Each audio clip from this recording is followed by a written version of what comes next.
May I sit here and, as my custom and practice, kindle my desires? Mrs. Swinburne isn't here, but why don't you sit down anyway? See how you go. The bifocals, Mr. Chaplin. Will Mrs. Swinburne be joining us later? No, I don't think so. In which case I shall place my desires on a low light until tomorrow. Probably the best place for them. Yesterday, you were the absentee. Correct. You'd gone to the bowling green in connection with Ivan the refugee, that's what I was told. It's all true. Do I infer that today Mrs. Swinburne has also gone to the bowling green in connection with Ivan the refugee? No, that's all been sorted out. Excellent. I worry so much about the refugee problem. Ivan's safely over the border now. We've got Peter staying with us instead. Peter? Yes. And who's Peter? Another refugee? No, Mrs. Swinburne's ex-husband. Of course. Who else? So, Mrs. Swinburne has gone to have in-depth discussions with her ex-husband. No, she's gone to the police station. In connection with your continuing refugee problem. Nothing to do with the refugees. She's gone to find out why the police have been watching the house. Why does my life compared with yours appear so unspeakably tedious and boring? Don't know. You probably eat too much mashed potato.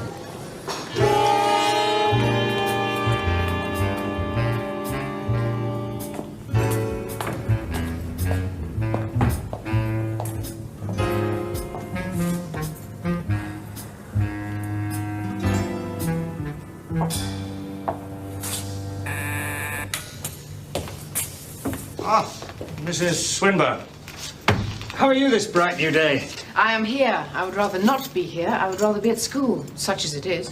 San Quentin High. You'd rather be there? At lunchtime, but we hear alarming things about the school meals. There's foot and mouth, cholera. Part of the master plan. Kill off some of the kids. There'll be enough books to go round. Short of books? Oh, we're short of everything. Books, pens, pencils, windows, goalposts, oxygen. Now, if you'll excuse me, I have an appointment with Inspector Hobson, who is going to assist me with my inquiries. What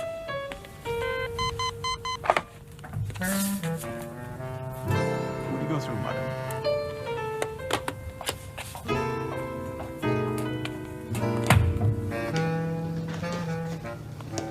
They are short of books. Let me eat cake. Well, they are short of books. We have been called out twice this week to investigate the theft of books. Ah, talking like a policeman. As an investigating officer. I suppose I am. But it is a nice day. The sun is shining in a clear blue sky. Why don't we live and let live?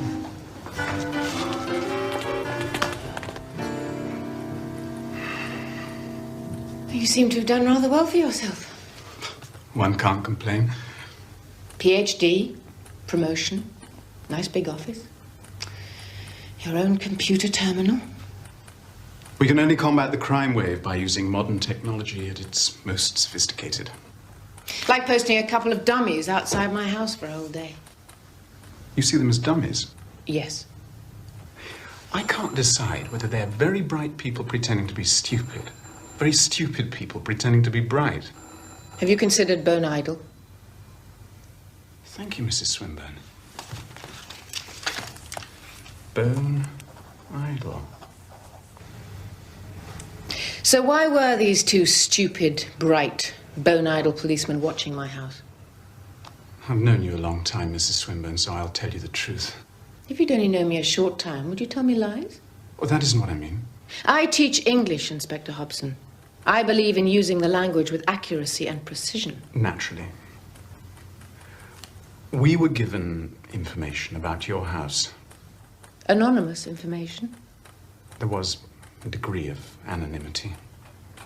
The defrocked bank manager across the street. I'm not in a position to say. What was on the video? The video? What video? He sits in his window with his video camera, zooming in on all the neighbours, especially Trevor and me. What was on the video? Did I say there was a video?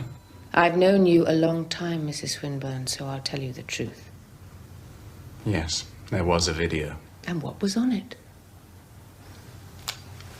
Technically, it was not of a very high standard, but it appeared to show a number of young girls going into the house and a number of middle-aged men. The young girls came to the house because I was interviewing prospective au pair girls. You were interviewing au pair girls? That's a bit pretentious. Childminders. You have a child? Yes.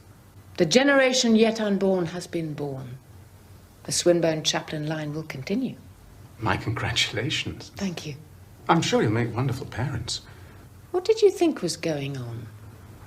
I had no preconceptions, Mrs. Swinburne. Young girls, middle-aged men. What was your theory? Did you think we were running a disorderly house? I had a totally open mind. Do you see me as the madam of a high-class brothel? Or a low-class brothel? Or even, God forbid, a middle-class brothel? You're not supposed to think about it. You're supposed to say no. No. Of course, I don't see you in that role. Therefore, the whole business is total nonsense. And my house will no longer be under surveillance. I've already given orders to that effect. Good.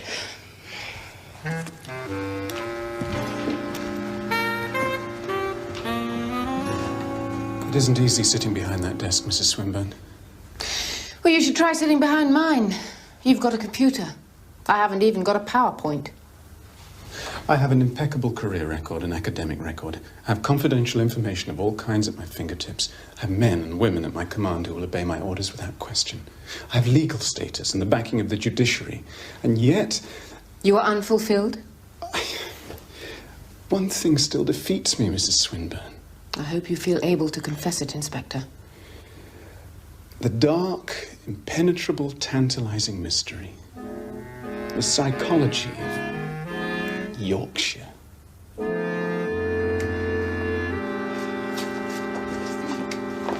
Before you go, Mrs. Swinburne, I'd like to give you this. What is it? A deposit on some perversions and a gym slip? Will you use it to buy a present for your child? Thank you, Inspector. Forgive my unworthy thought. Back to work. Back to work.